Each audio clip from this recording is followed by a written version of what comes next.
Hello. I've learned something over 30 years in medicine. When people start experimenting with something before medicine fully catches up, it's usually worth paying attention to, sometimes for better and sometimes for worse. Right now, trans women are talking about pioglitazone.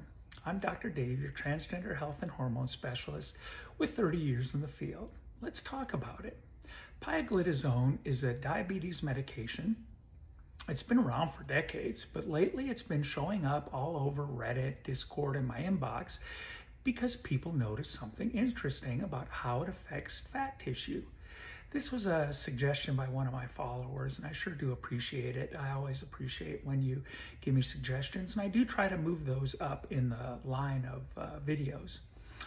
Anyway, honestly, the theory behind it is not crazy at all. Pioglitazone activates a receptor called the PPAR gamma. That receptor helps regulate how fat cells develop and where fat gets stored in the body. One of the known effects is a shift away from deeper visceral abdominal fat and more towards subcutaneous fat. That means fat under the skin. Usually, it develops in the hips, thighs, and buttocks. You can see why that's got trans women's attention very quickly. So in theory, a trans woman already on stable estradiol with good testosterone suppression might potentially see some enhancement of feminizing fat distribution. Some clinicians and patients have reported anecdotal improvements in hip or thigh fullness and softer body contouring. So yes, physiologically the idea is definitely plausible.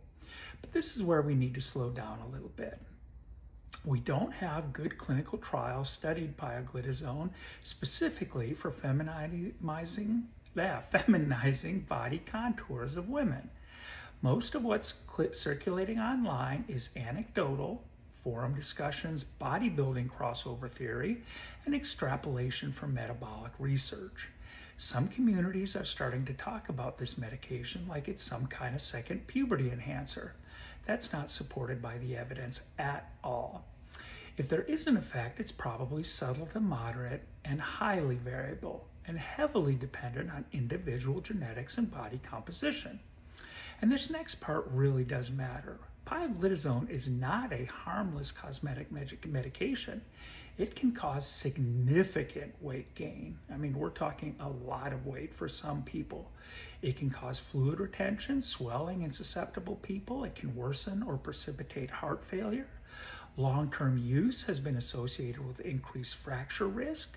It requires liver monitoring, and there has been long-standing debate about a possible bladder cancer association with prolonged high-dose exposure. This is a real medication with very real risks. And here's something the internet discussions always leave out entirely. If your estradiol levels are inconsistent or your testosterone suppression is inadequate, optimizing your actual hormone regimen will usually matter far more than adding an experimental adjunct medication. The biggest drivers of feminizing fat redistribution are still time, which nobody wants to hear about, genetics, hormone consistency, testosterone suppression, overall body weight, and simple biology.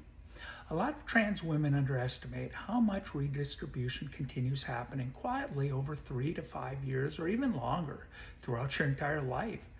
And if you're extremely lean, there's another reality people don't talk about. Estradiol cannot redistribute fat that it isn't even there. Some body contour changes actually happen through gradual weight gain and loss under stable hormone therapy, not necessarily because of adding another medication. So where do I personally land on this? I think the science is incredibly interesting.